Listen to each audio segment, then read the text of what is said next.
네, 반갑습니다. 예, 아유, 아까 학생들이 너무 많아가지고 제가 오늘 강의 주제가 지금 현직에서 일하고 계신 분들이 좀 많이 필요한 내용이긴 하지만 어차피 간호학과를 졸업하고 간호사 면허 시험을 합격한 이후에 10년 후에 뭔가를 또 다른 누군가가 뭔가 하고 싶다고 하더라도 최소한 2년의 경력은 있으셔야 됩니다. 최소한. 어디 가서 간호사라고 얘기를 하려면 그 정도는 최소한의 베이스를 경험을 하고 경력을 쌓아야 원하는 일을 할 수가 있어요. 그렇기 때문에 오늘 같은 제가 이제 이렇게 먼 걸음을 해 주셨기 때문에 뭔가는 배우고 가셔야 되지 않을까라는 생각으로 제가 조금 지금 너무 앞에서 제가 좀 감동을 받아가지고 여러분도 그렇지 않아요? 네, 너무 그냥 소름이 돋을 정도로 감동 받았습니다. 진짜 대단하신 분들이지. 우선은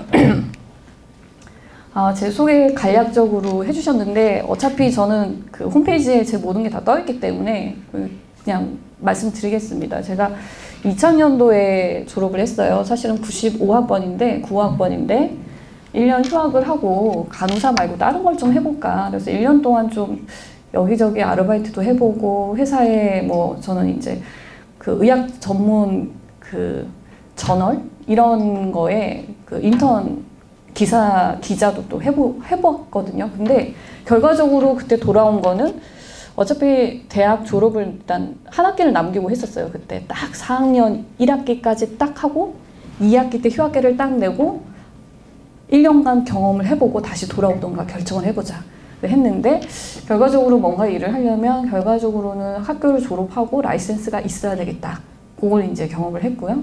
그리고 라이센스를 그러니까 그 1년의 기간 동안 제가 그런 일들을 할 때 임상 경험이 없으면 그 사람들은 나한테 바라는 거는 그거거든요. 임상 경험에서 오는 나의 어떤 전문적인 업무 능력이라든지 이런 것들을 바라는데 그냥 학교만 졸업하고 라이센스만 있으면 똑같은 거예요. 일반인들하고 같이 국을 찾는 거예요. 네.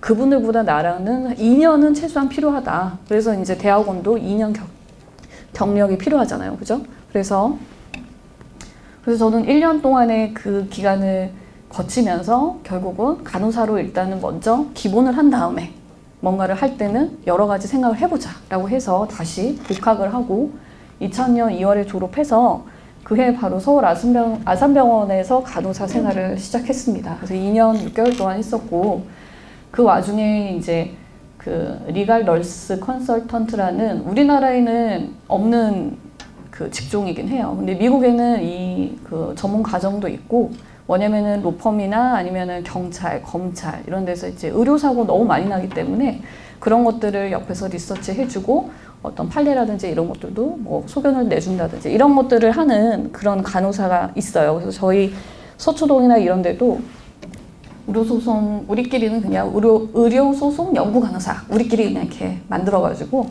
그런 모임도 많이 했었고 그래서 한 5년 동안을 그 일을 했었습니다.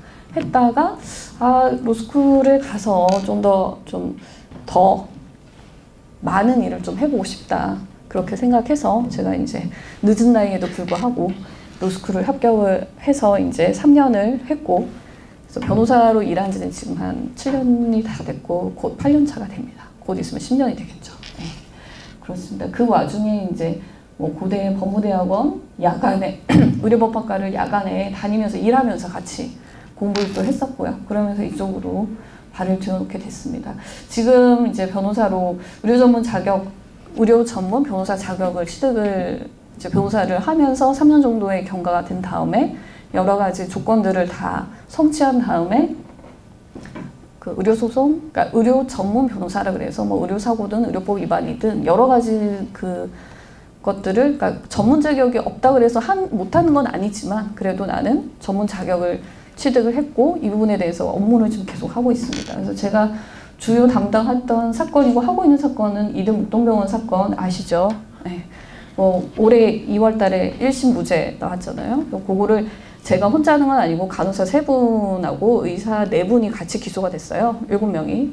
그 기소된 거에서 이제 수사 과정부터 저희가 처음부터 들어가가지고 1심 하고 지금 2심도 지금 진행하고 있고요. 1심 하면서 저희 로펌에 이제 의료팀이 있거든요. 의사 출신 변호사도 있고 또 뭐 대한의사협회에서 법제이사 하시면서 오랫동안 의사들 쪽을 계속 의학을 계속 했던 거의 한 20년차 변호사님이 계세요. 그분이 이제 모든 걸 다 이제 하시고 저는 또 간호사 출신 변호사이기 때문에 그 부분은 또 모르는 부분이 또 있거든요. 네.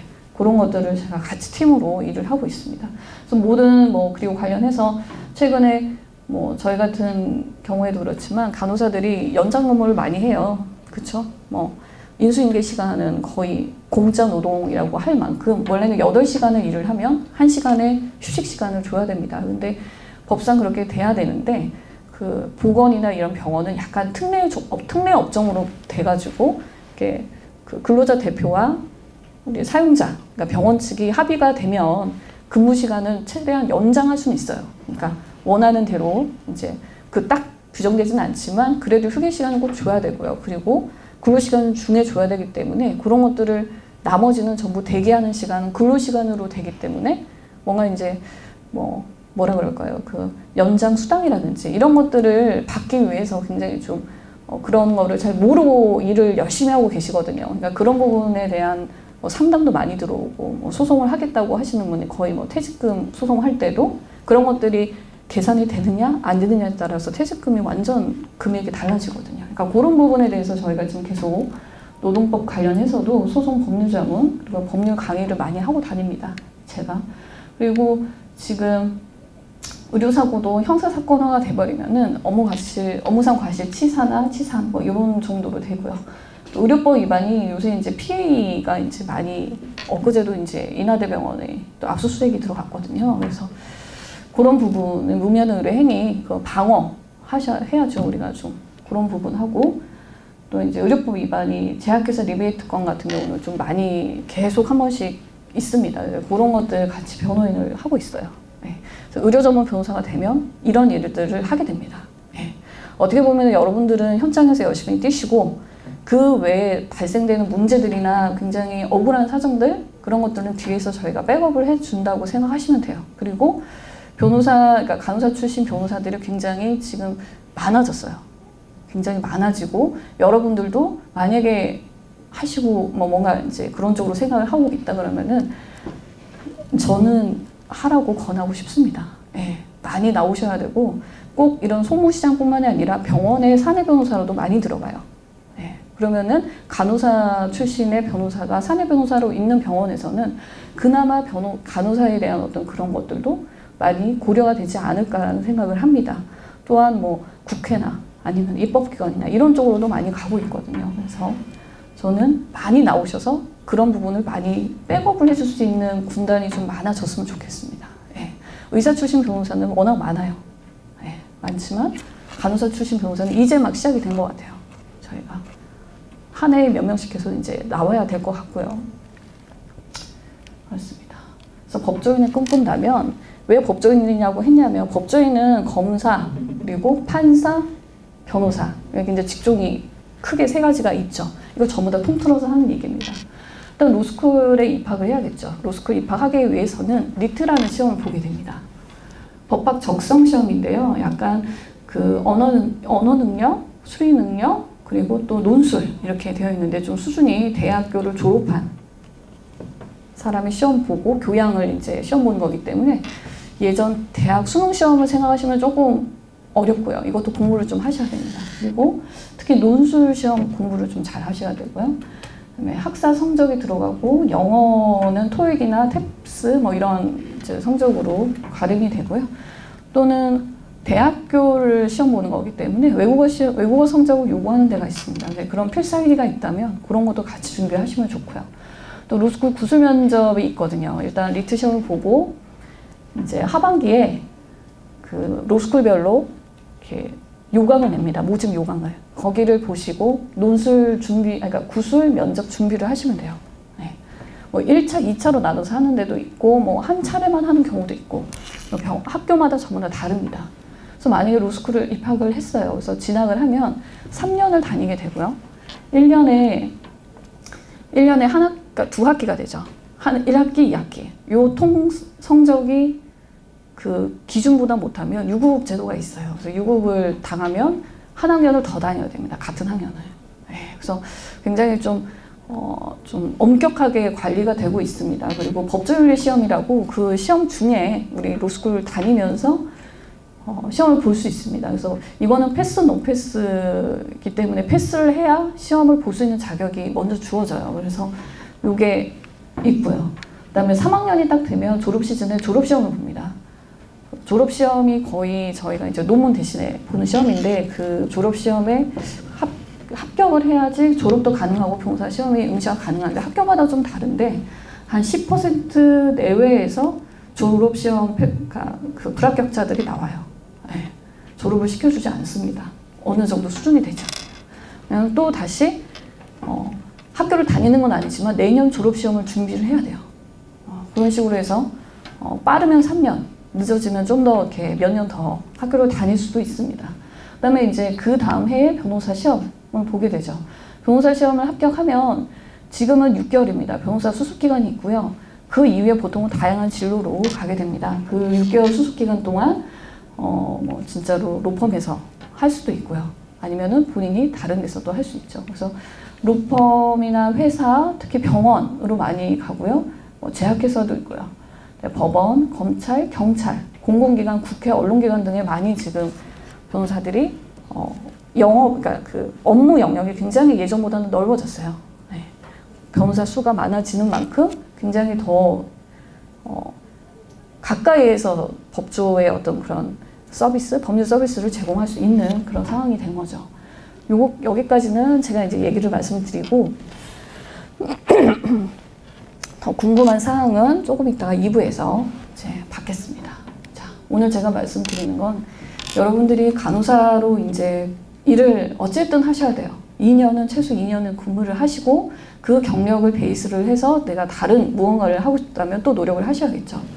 일단 간호사로서 안전 침해 사건이 요새 너무 많이 있습니다. 특히 뭐 직장 내 괴롭힘 아까 얘기했지만 그 내부의 그거는 사실은 좀 초반에 좀 일을 배울 때 너무 많이 발생이 되기 때문에 그 부분은 정부에서도 법을 개정해가지고 그러니까 근로기준법을 개정하고 신설 조항을 만들어가지고 이제 차차 보호를 하기 위해서 노력을 하고 있습니다.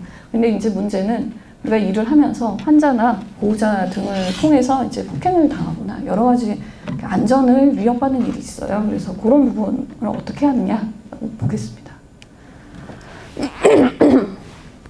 자, 이게 서울대병원 응급실 최근에 그 기사가 난 건데요. 서울대병원의 한 환자가 갑자기 간호사의 목을 졸랐습니다. 그래서 간호사는 끔찍한 기억에서 벗어나지 못하고 있습니다. 대부분 외상후 스트레스 장애가 있을 수 있을 것 같아요. 이 보이시죠? 이게 빨갛게 되는 부분. 이 부분이 우리가 이제 명찰을 그 목걸이 형식으로 된 명찰을 잡아서 이렇게 쭉 당겨가지고 했는데 이런 상황이 발생이 됐고 그래서 이제 뭐 산소호흡기를 거부하던 환자가 갑자기 그 간호사의 명찰을 잡아당겼고 뭐 그때 목걸이를 잡아서 기절할 것 같았다. 다행히 줄이 끊어지면서 극단적인 상황을 피했습니다. 라고 나왔습니다. 이런 일이 나는 안 일어날 것이다. 라고 또 장담할 수는 없어요. 그죠? 그래서 그 보통은 이제 응급실은 CCTV가 다 있습니다. 뭐 병동에도 당연히 있는데요. 뭐 CCTV가 있고 출입문 쪽에서는 보안 요원도 있었지만 정신질환이 아닌 폐질환 때문에 왔던 이유로 약간 그 환자를 이제 집중적으로 보지 않았던 겁니다. 그래서 뭐 화각을 보는 어떤 그런 증상들이 보였지만 그래 인력 문제가 항상 문제죠. 간호사가 부족해서 정신질환자도 아닌 A씨를 의료진 한 명이 완전 집중 케어를 할 수 없었다는 것으로 이제 밝혀졌고요. 그래서 우리가 임세원 교수님 사건이 있죠. 그 정신질환자한테 간호사들 피하게 하고 본인이 막다가 이제 돌아가셨잖아요. 그 의사자 요번에 좀 인정이 안 돼서 뭐 행정소송 통해서 또 밝혀져야 되겠지만 어쨌든 그렇습니다. 그래서 뭐 보건복지부도 뭐 폭력적인 환자 치료를 거부할 수 있다라는 기준을 만들었지만 현장에서는 사실상 지켜지기 어려운 수준이다 라는 문제점도 기사에서 제공했습니다. 그렇다면 이런 사건들이 기존에 계속 있었는지 한번 보겠습니다. 이게 우리가 이제 인천지방법원 부천지원 사건입니다. 응급의료법 위반 상해로 기소가 된 건데요. 이 피고인이 이제 그 환자의 여기서는 이제 간호사들이 여자친구인 이제 이분을 이렇게 판례에 그대로 나와 있어서 제가 이렇게 했는데 요거 나중에 좀 이름을 좀 지어야 될 것 같고요. 뭐 처치 제대로 안 하냐 땡땡아라고 이제 욕설을 하면서 이제 욕설을 하고 간호사의 가슴을 밀치고 이를 제지하는 의사의 목을 팔로 감아 흔드는 등 폭행을 했고 또 진료를 방해를 했습니다. 그리고 이 의사에게 약 2주간의 치료가 필요한 이런 상해를 입혔습니다. 그리고 이제 그러면은 112 신고를 했겠죠. 112 신고를 하니 신고를 받고 출동한 경찰관에게 체포돼서 밖으로 나오던 중에 또 자동문을 발로 차서 뒤틀려서 작동되지 않게 함으로써 또 수리비 들도록 손괴하였다. 그래서 이제 재무손괴죄까지 해서 그 수사를 받고 재판을 받아가지고 이게 벌금 600만 원 선고를 받은 사건이 있었어요. 이게 지금 2016년도 3월이죠. 3월에 사건이 발생이 됐고 6월 달에 선고를 받은 겁니다. 또 하나는 업무방해죄로 수사가 진행된 건인데요. 이것도 응급실에서 발생이 됐고요. 팔이 아프다면서 응급실에 왔는데 필요한 치료는 안 하고 쓸데없는 불필요한 검사를 한다는 이유로 피해자인 그러니까 간호사들이 여기 나오죠. 아픈 팔을 치료하지 않는다 이렇게 해서 이런 땡땡 하여튼 어린 땡땡이가 라고 하면서 큰 소리로 욕설을 했고요. 소란도 피워가지고 그 위력으로 15분 동안 병원 업무를 방해하였다는 제목으로 범죄 사실로 기소가 됐습니다. 이것도 2016년 2월 달에 사건이 발생이 됐고 이제 8월에 선고가 된 거죠. 벌금 150만 원에 선고가 된 사례입니다. 특수협박인데요. 이거는 사실은 간호사가 피해자는 아니지만 같이 일하는 이제 보안요원입니다. 보안요원이 일단 간호사하고 시비가 생겼어요. 시비를 말리던 중에 이제 이 피고인이라는 사람이 피고인이 그 보안요원에 대해서 앙심을 품고 위험한 물건인 칼을 오른손에 쥔 상태에서 뭐 이렇게 무엇을 잘못했는지 말해봐 라고 하면서 협박을 하였다. 요 사실로 이제 기소가 돼서 특수협박으로 기소가 돼서 징역 8월에 집행유예 2년 이렇게 선고를 받았죠. 이건 좀 굉장히 위험한 상황이 있을 수 있기 때문에 그 처벌도 좀 높아졌다고 보여집니다.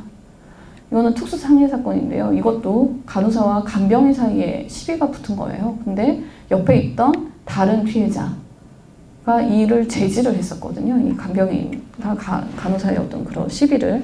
그러니까 이 제지한 이 피해자한테 앙심을 품고 병원 내에서 벽돌로 얼굴 부위를 내리쳐서 2주간의 치료를 요하는 이런 열상, 상해를 가하였다라고 나왔습니다. 그래서 징역 8월에 선고를 받았어요.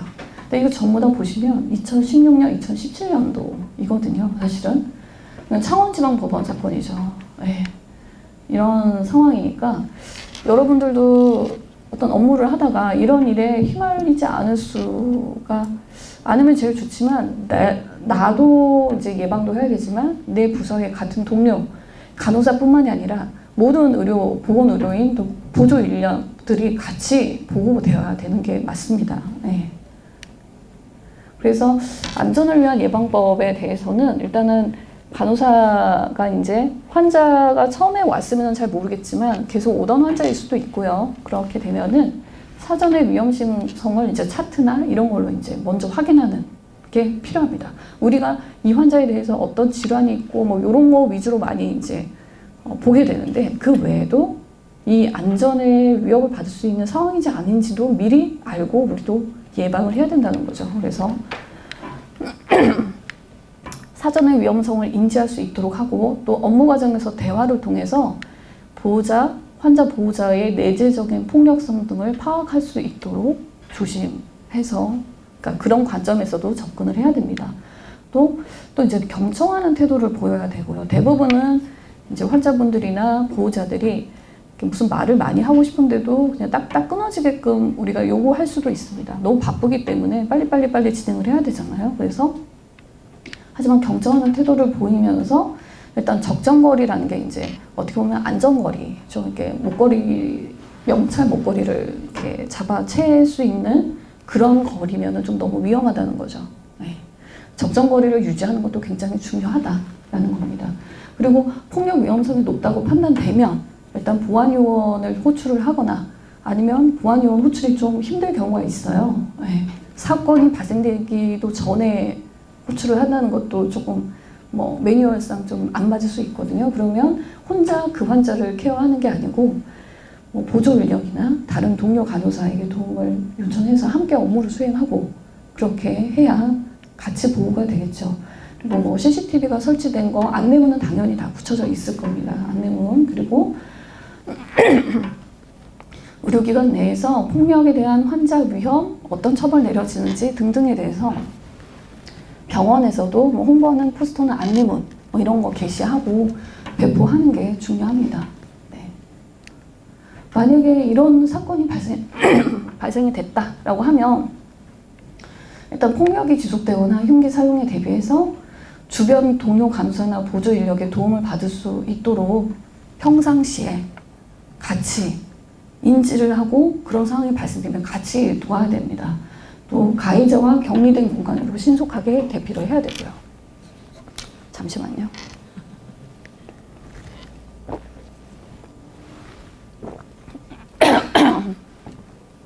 그리고 더 이상의 그런 상황이 발생이 됐을 때는 더 이상의 그 피해자가 발생되면 안 되잖아요. 그러니까 피해 축소나 어떤 그분을 바로 현장범으로 체포하기 위해서라도 반드시 112를 통해서 신고를 하고 신속하게 경찰 출동을 요구를 하셔야 됩니다. 병원의 CCTV 영상도 확보하셔야 되고요. 병원 내 CCTV가 없거나 또 사각지대일 수가 있거든요. 그럴 때는 사실 피해자가 갑자기 핸드폰을 꺼내서 촬영을 하는 게 굉장히 어려워요. 그냥 동료 간호사들이나 보조 인력이 바로 촬영하는 거. 범죄 사실을 범죄 현장이나 이런 것들을 촬영하는 거는 사실 괜찮거든요. 네, 그냥 그 정도는 생각하시고 평상시에도 이런 부분이 즉각 할 수 있도록 당황하지 않고 할 수 있도록 서로 이제 공유를 하셔야겠죠. 그리고 또 타인 간의 대화 녹취, 요거 그분이 욕설을 한다든지 아니면 고성을 지른다든지 그런 현장을 동영상 촬영이 좀 힘들면 녹음도 가능하지만 이게 타인 간의 대화 녹취 같은 경우는 도청 불법 행위에 해당이 될 수 있기 때문에 사실 본인의 목소리가 들어가는 게 맞아요. 같이 들어가면서 이러지 마십시오. 뭐 아니면은 요런 보통 그런 말들을 하게 되겠죠. 네, 그렇게 하고 또 이제 현장에서 사건을 목격한 동료 간호사나 보조 인력 혹은 환자나 보호자 등 간병인 그런 사람들의 사실 확인서를 사건 초기에 미리 받아두는 것도 굉장히 좋습니다. 네, 왜냐하면 기억이 변조가 될 수 있어요. 네. 그래서 수사기관에 대한 피해자의 고소나 병원의 고발이 보통 있게 되는데 보통 업무방해죄나 폭행죄, 모욕죄, 명예훼손죄, 이제 퇴거불응죄라고 해가지고 이제 이 환자가 이제 굉장히 불법 행위자 이런 것들을 통해서 업무방해를 하고 이런 부분은 이제 병원에서 나가달라고 요구할 수가 있는데 그럴 때 그걸 요구하는데도 불구하고 받아들여지지 않는다라고 하면 저런 것도 퇴거불응죄 등도 적용 가능해집니다. 그리고 의료법에서는 12조 2항 3항 여러분 이제 국가시험 보려면 의료법 공부해야 되죠. 의료법 12조 2항 3항에 보면은 누구든지 의료기관의 의료용 시설, 기재, 약품 그리고 그 밖의 기물 등을 파괴, 손상하거나 의료기관을 점거, 진료를 방해해서는 아니 되며 이를 교사하거나 방조하여서는 아니 된다라고 했고요. 요 사망이 2016년 봐요. 아까 판례도 2016년도 많이 나왔죠. 신설됐어요. 2016년 5월 29일에. 누구든지입니다. 누구든지 의료행위가 이루어지는 장소에서 뭐 의료인, 간호조무사, 그리고 의료기사 또는 의료행위를 받는 사람, 다른 환자, 폭행, 협박하여서는 아니 된다라고 들어갔어요. 이게 신설에서 들어갔고요. 요거를 만약에 위반을 했다라고 하면 12조 사망 위반한 범죄로 인해서 이제 폭행에서 상해까지 넘어간 경우는 7년 이하 징역, 7년 이하의 징역 또는 1천만 원 이상 7천만 원 이하의 벌금. 이 상해가 중상해다. 그러면은 벌금형은 없고요. 징역형 더 가중되고 사망도 마찬가지로 무기징역까지도 나갑니다. 또 그냥 폭행이나 협박에 그냥 그러니까 상해나 중상해 사망까지 안 가고 폭행 협박이 있다라고 하면 5년 이하의 징역 5천만 원 이하의 벌금에 해당이 돼요. 이한 사망 전부. 굉장히 더 많은 가중 처벌을 의료법에서 규정하고 의료인들을 보호하기 위해서 이런 것들이 이제 신설이 됐습니다. 응급의료법에도 사실은 누구든지 응급의료 종사자, 여기 이제 모든 게 다 들어가겠죠? 폭행, 협박, 위계, 위력, 그 밖의 방법으로 방해, 의료용 시설 기재, 뭐 의약품 또는 그 밖의 기물, 파손, 손상하거나 점거하여서는 아니 된다. 응급실에도 이런 응급의료기관의 그 응급의료법에도 이렇게 규정이 되어 있어요. 같이. 이것도 마찬가지로 폭행에서 상해에 이르면 10년 이하 징역, 1천만 원 이상 1억 원 이하의 벌금, 중상해는 3년 이상 유기징역, 사망이 되면은 무기 또는 5년 이상의 징역. 굉장히 법적으로도 굉장히 강력하게 이제 처벌을 하기 시작했어요. 그러니까 여러분들이 그런 상황을 미연에 예방하는 것도 제일 중요하지만 현장 발생 시에 어떻게 대처하고 어떤 상황으로 갈 수 있는지 이런 것들을 좀 알고 있으면 좀 당황하지 않을 겁니다. 당하지 않게 대처할 수 있다고 생각이 들어요. 그래서 뭐 이게 법원에 이거는 이제 아까는 경찰에 112 신고했을 때 이런 내용들이 이제 들어가는 거고요. 법원에다가도 진료방해 금지 가처분 신청 이런 것도 할 수 있어요. 또 뭐 접근 금지 이런 것도 할 수 있고 또 손해배상 청구가 뭐 제가 만약에 다쳤는데 너무 많이 다쳐서 일도 쉬어야 되고 혹은 장애까지 남았다라고 하면 이런 손해배상 청구 소송도 개인적으로 해서 받아야겠죠. 또 지급명령 같이 이제 신청할 수 있습니다. 네. 여기까지 제가 먼 걸음 오셨기 때문에 앞으로 뭐 어떤 일을 나중에 하시더라도 기본은 제가 말씀드리지만 간호사는 일단 병원에서의 임상 경력이 기본으로 있어야 합니다. 그죠? 그거를 채우기 위해서라도 안전하게 근무를 하는 것을 제가 너무 바라고 그런 것들을 좀 알고 병원에 들어가면 훨씬 좋지 않을까. 또 이것 때문에 또 응급실을 안 가시면 안 됩니다. 알았죠? 네? 무서워라. 그러면서 응급실 안 가시면 또 안 돼요. 네. 꼭 있어야 됩니다. 응급실도.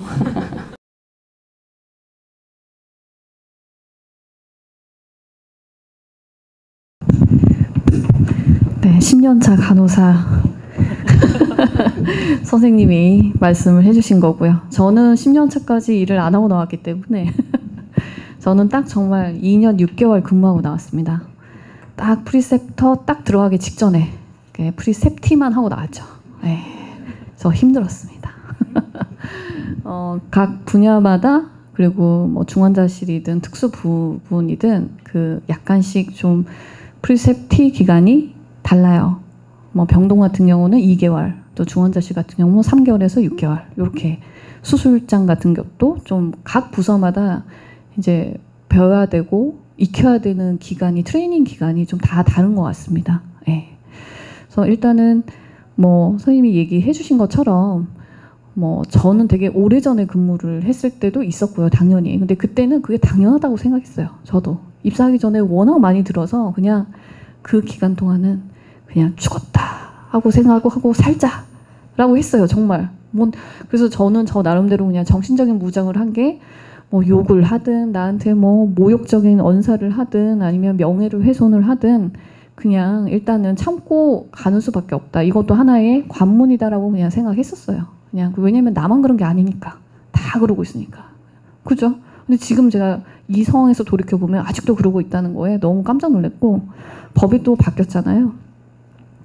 직장 내 태움이 이제 가장 문제가 많이 되는 게 프리셉터, 프리셉티 요 사이에 문제가 제일 많이 돼요. 사실은. 그때 좀 혹독하게 가르치는 이유가 너무 기간이 일단 짧아요. 근데 그거를 또 계속 무한정 늘려서 이 친구가 독립할 때까지 보는 것도 굉장히 힘든 거예요. 지금도. 근데 저희 때는 딱 일률적으로 2개월이면 2개월, 3개월이면 3개월 이렇게 했는데 지금은 제가 좀 확인을 좀 해보면 원래 본통은 2개월에서 3개월 정도를 각 부서마다 좀 다른데 하는데 다른 친구들은 다른 동기들은 3개월 만에 다 끝냈어요. 근데 나는 더 해야 돼요. 지금 트레이닝 기간이 더 추가됐어요. 왜냐면 업무 따라오거나 이런 게 실수도 너무 작고 계속 못하니까 그 위에서 결정한 거예요. 너는 아직 독립할 시기가 안 됐다. 그러니까 그것도 스트레스를 받더라고요. 근데 그거는 아직 내가 좀 느리게 배우는 거예요. 사실은. 그죠? 모든 사람이 그 태어날 때부터 걷고 뛰고 말 배우는 게 천차만별로 다 다르듯이 배우는 것도 다 다르고 또 하나는 고민할 게 내가 이 부서를 원해서 올 수도 있고 뭐 어떻게 갈 수도 있지만 이 부서가 딱 나한테 안 맞을 수도 있어요. 사실은. 그때는 부서 변경도 한번 고민을 해봐야 돼요.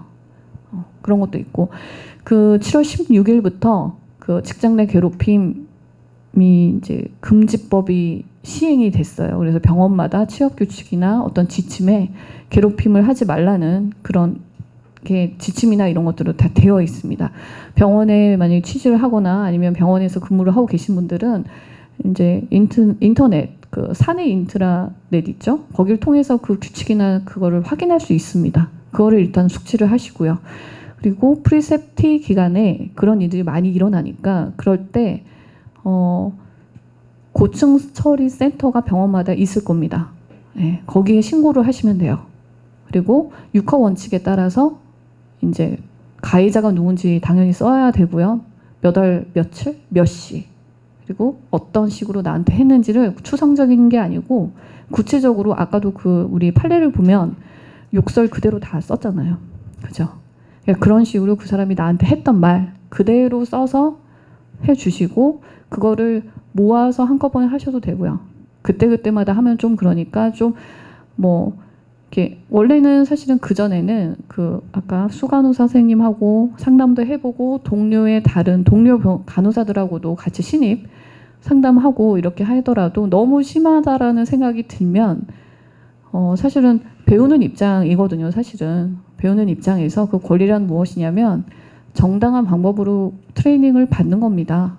내가 어떤 상황에서 트레이닝 받으면서 내가 실수하고 하는 거 지적이 아니고 이제 지도 감독을 하긴 해야 됩니다. 지도 감독까지는 그거를 아예 싫은 말 듣기 싫다. 이거는 병원 그만두셔야죠.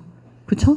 근데 정말 그 범위를 넘어서는 상황이 있을 수 있어요. 뭐 제가 들었던 말 중에 하나는 초등학생을 가르쳐도 너보단 잘하겠다. 자, 얼마나 명예를 훼손하는 말입니까? 그런데도 저는 속으로 그랬죠. 그렇진 않지. 아니, 너무 저는 이제 여유롭게 속으로만 했어요. 그리고 저는 이제 또 태도 지적을 많이 당했는데 뭐냐면 그 프리셉터가 이렇게 막 교육을 시켜주면서 막 말씀을 많이 하세요. 그러면 제가 이렇게 듣잖아요. 그러면서 네 하는데 눈을 똑바로 쳐다본다고. 그걸 가지고 태워요. 그래서 제가 그럼 어떻게 해야 되지 하다가 코를 보기 시작했습니다. 그 눈을 안 보고 그 밑에 코를 봤어요. 그 인중 그 사이를 막 입이 막 움직이는 걸 봤어요. 그랬더니 그 말은 안 하더라고요. 그게 모든 그분들도 사람이거든요. 사실은 그분들이 스트레스가 별로 없고 하면 말도 좋게 사실 내가 배우는데 과외할 때 사실은 돈을 만약에 과외비를 받는 선생님 입장에서는 정말 좋게 가르쳐줘요. 근데 이제 같은 근무하고 뭐 정말 그 힘든 와중에 내가 이걸 해야 되는 상황이니까 하는 거거든요. 사실 그분 입장들도 그렇긴 합니다. 그리고 여러분도 그분처럼 될 거고요. 고충처리센터에 신고를 하고 그러면 이제 수간호사 선생님하고 아니면 그 위에 간호부에 있는 그 분들이 이 사건이 어떻게 된 거냐 막 해서 계속 이제 면담을 하게 됩니다. 면담을 하고 요구하는 게 뭐냐라고 물어볼 때 그 선생님만 좀 바꿔주십시오. 혹은 프리셉터를 바꿔주십시오. 혹은 프리셉터 얼굴만 봐도 내가 너무 경기를 할 것 같으니까 그분을 딴 데로 보내주세요. 이것도 사실은 전환 배치 요청도 가능하고요. 만약에 제가 취업 그 직장 내 괴롭힘 금지법이 이제 7월 달부터 시행되면서 제가 각 병원이나 대학 뭐 간호협회나 이런 통해서 엄청 강의를 많이 다녔고 어제도 사실 창원에서 강의를 하고 이쪽으로 넘어왔거든요. 창원 많이 힘들더라고요. 네, 창원에서 부산까지 오는 게 힘들더라고요. 어쨌든 그때도 그 분들한테도 말씀드리는 게 제발 경어 좀 씁시다. 경어를 쓰면은 말 실수가 좀 적어지잖아요. 욕을 할 수도 없고요. 가장 많이 좀 충격을 받는 게 그 야라는 소리를 많이 질러요. 야! 그럼 왜? 라고 하고 싶지. 하지만 그럴 순 없잖아요. 속으로 왜? 라고 얘기는 하고 돌아보는 겁니다. 근데 어찌됐든 그분들 입장이 또 있어요. 사실 너무 바빠서 말이 거기까지 안 나와요.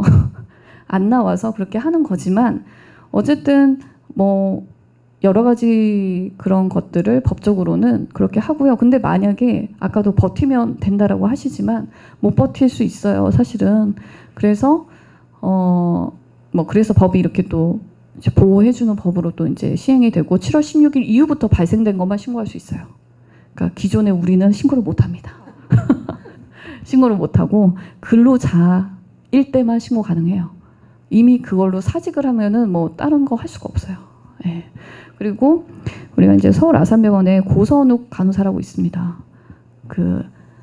박선욱 간호사라고 박선욱 간호사입니다. 예, 그분이 작년 초 설날 연휴 첫날에 프리셉티로서 하다가 이제 스스로 목숨을 끊었죠. 심각한 우울증이 있었고요.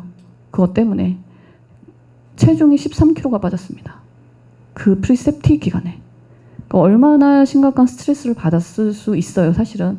그렇다고 스스로 목숨을 끊는 일은 하지 않으셔야죠. 네. 그럴 때는 가족도 친구, 가족 그리고 뭐 교수님하고 좀 이게 관계가 좋다면 지도 교수님하고도 상담을 좀 해보시고요.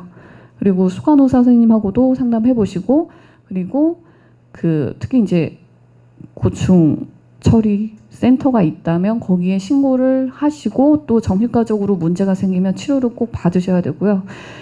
그런 신고를 한 다음에 그러니까 어떤 거를 나는 원한다라는 게 좀 있으셔야 돼요. 뭐 아까도 얘기했지만 나는 다른 병동 가고 싶어요. 이것도 됩니다. 내가 다른 병동 가도 되는 거예요. 다른 병동으로 아예 제가 지금 수술실 들어왔는데 외래는 못 가죠. 사실은 뭐 병동으로 가고 싶어요. 아니면은 아예 전혀 다른 곳으로 저를 다시 배치 전환해 주십시오 라고 얘기할 수 있는 거고요. 또 하나는 제가 이런 상황에서 치료를 지금 좀 받아야 될 것 같습니다. 정신과적 치료를 너무 우울증이 심해서 힘드니까 휴가를 좀 내주십시오. 병가 이런 거 요구할 수 있습니다. 그 대신 그건 신고를 한 다음에 그리고 신고하기 전에 여러 사람하고 미리 일단은 좀 조율을 해보는 게 좋아요. 신고하기 전. 왜냐면 가해자로 몰리는 그 선생님은 대부분은 그것 때문에 조사를 받다가 사직서를 내게 돼요. 그러니까 그분의 인생이 또 하나 더 확 바뀝니다. 그러니까 타의에 의한 사직을 하는 거죠. 그러니까 뭐 굉장히 본인도 많이 힘들지만 그런 것들을 법적으로 이제 그 내부에서 이렇게 신고를 하고 하기 전에 조율을 하고 혹시 뭐 가능하면은 프리셉터를 바꾼다든지 아니면 병동을 바꾼다든지 이런 것들 가야 됩니다. 예. 절대로 많이 무섭겠지만 사실은 그냥 사회생활 간호사만 그런 거 아니거든요. 예. 처음 이제 사회생활을 하게 되는 게 여러분은 여태까지 돈 내면서 배웠잖아요. 왕입니다. 학생들. 하지만 이제 돈을 받으면서 일을 해야 돼요. 예. 쉽지가 않습니다. 예. 그리고 그러니까 병원뿐만이 아니라 뭐 회사든 어딜 가든요. 집단 따돌림 꼭 있고 괴롭힘 있습니다. 그러니까 직장 내 괴롭힘 금지법까지 나왔잖아요. 예. 그러니까 어딜 가도 똑같고 여기 아까도 말씀하셨지만 이걸 관문을 사실 솔직히 못 넘기면 어딜 가서도 처음에 되게 힘들어요. 또 이직을 하려고 할 때 내가 여기서 그만두고 경력 얼마 안 되는 상황에서 제가 말하는 2년 미만의 그런 상황에서 다른 데로 경력을 또 이제 만약에 이직을 한다 그러면 계속 신규 자리만 갈 수밖에 없어요.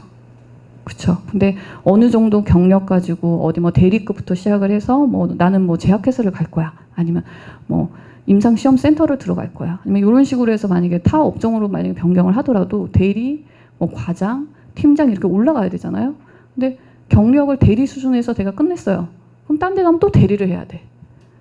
근데 내가 만약에 대리에서 과장급까지 올라갔으면 하나의 그 프로젝트를 어느 정도 팀장급처럼 해서 쫙 몰고 갈 수 있는 것까지 하고 나오는 거거든요. 그러면 경력자로서의 또 이직이 또 가능합니다. 그러니까 힘들어도 생각해 보세요. 우리 아버지는 안 힘들었을까요? 우리 엄마는 안 힘들었을까요? 힘들어도 버티잖아요. 그게 다 그래서 장기로 이렇게 근무를 하신 분들은 존경해야 됩니다. 그래서 그런 식으로 병원 내에 그 지침이나 이런 것들이 있으니까 그거 하고요. 정말 너무 힘들 때는 너무 버텨야 돼. 여기에 너무 이제 연연해 하지는 않길 바라고요. 왜냐면 그런 식으로 이미 오픈화돼서 할 수 있는 방법들이 있습니다. 그걸 이용해 주시고 정말 혼자 끙끙 앓고 병 들어가는 거를 방치하지는 마십시오. 네, 여기까지 제가 말씀드릴게요. 네. 혹시 트레이닝을 시작할 때 그 프리셉터 선생님하고 이제 처음에 인사를 하잖아요. 그래서 이렇게 분위기 좋을 때, 그러니까 만약에 좀 너무 괴롭고 그러면 처음에 이제 경어를 좀 사용해 주셨으면 좋겠다라는 말을 먼저 해주십시오. 네, 그러지 않으면은 정말 반말을 하다 보면은 기분 나쁜 말들을 하게 돼요. 정말. 근데 경어를 그분들이 저희는 어쩔 수 없이 경어를 쓰죠.